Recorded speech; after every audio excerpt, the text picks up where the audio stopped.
Hello everyone, this is Cody Lee of BlackCatBooks.org, author of I, the Dragon, Cruel and Beautiful, Rabbit Hole, and King Dio.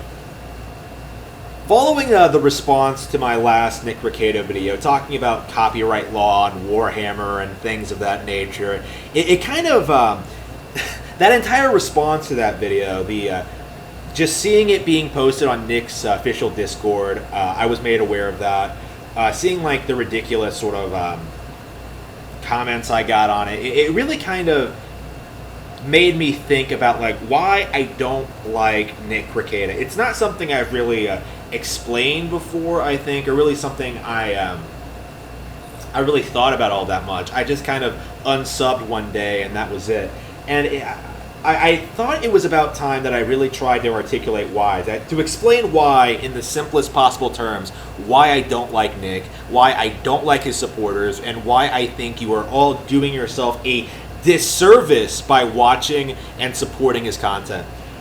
I think Rekieta, in the simplest possible terms, is telling you what you want to hear, rather than like actually examining the law and really coming to like an accurate giving you an accurate rundown on like how things are going to play out, what like either side may or may not argue, what the law actually is. Rekieta's essentially trying to sell you on an idea that there's a chance that like Vic could win this, or Kyle will go free, or like things are going to be perfectly okay, guys. Whatever it is, like Nick has an audience who believe a very certain specific thing, an idea that's not exactly popular in the mainstream, and Nick kind of enables that thinking. Like he kind of pushes for it. He kind of makes you think that maybe this fringe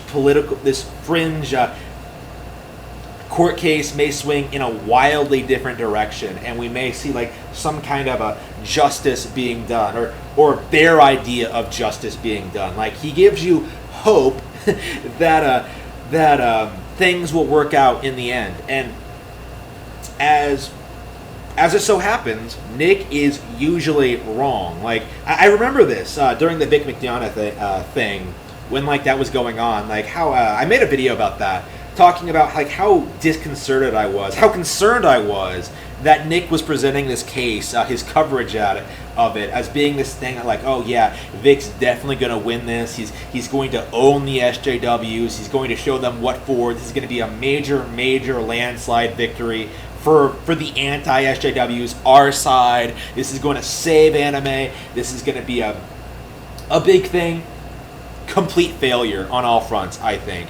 Of course, like I don't think Vic was like fucked over by it or anything like that. Like it wasn't too severe, but like Nick promoted his channel on this. Like he spent a considerable amount of time promoting it. It's the big reason why his channel is so prominent now to begin with, right? And like everything he was trying to tell you back then was a complete lie. And now he's rolling it back. Now he's damage controlling, and now he's moved on to other things. But there's no taking back what he said, what he did, what he said was going to happen, how things should have played out.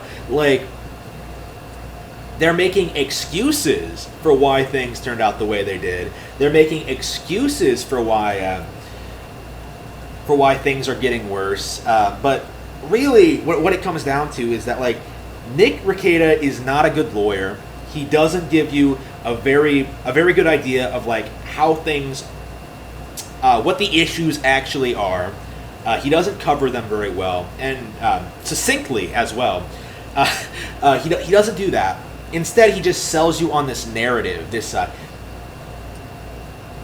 anti-SJW thing, anti-progressive,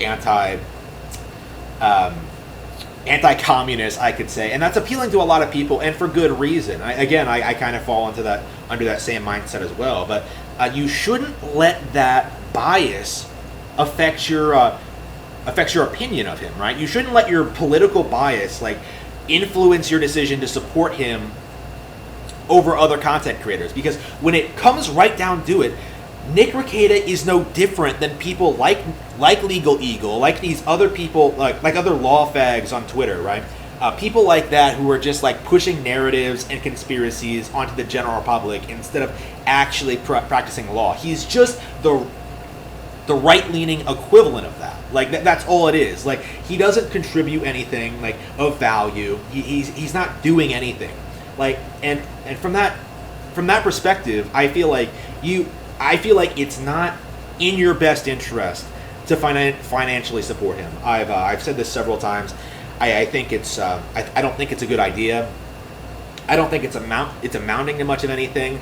Like my opinion, for everyone like looking to like to build a better future for themselves, their families, their countries, like just build up your own wealth, build up your own system, your own support network. Like latching yourself onto this like to this Minnesota lawyer, like spending so much time like watching him and his content, associating with him and his friends, his circle, like it's not doing you any good at all.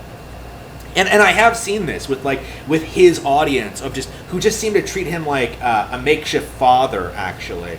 Because I imagine a lot of these people like never had fathers. They don't have like loving, supportive, caring families. And like Nick kind of presents himself as this person who you can like talk to about anything, And I think for a lot of people that's very, very appealing. He's like a daddy, the daddy equivalent of like an e-girl, right? Like he has that same kind of audience. He's cultivated that same kind of community, and I don't like it. I don't think it's I don't think it's right to sort of take money from people who see you that way. That's kind of my thought on this. I don't like the way this is turning out. I don't. I really, really don't.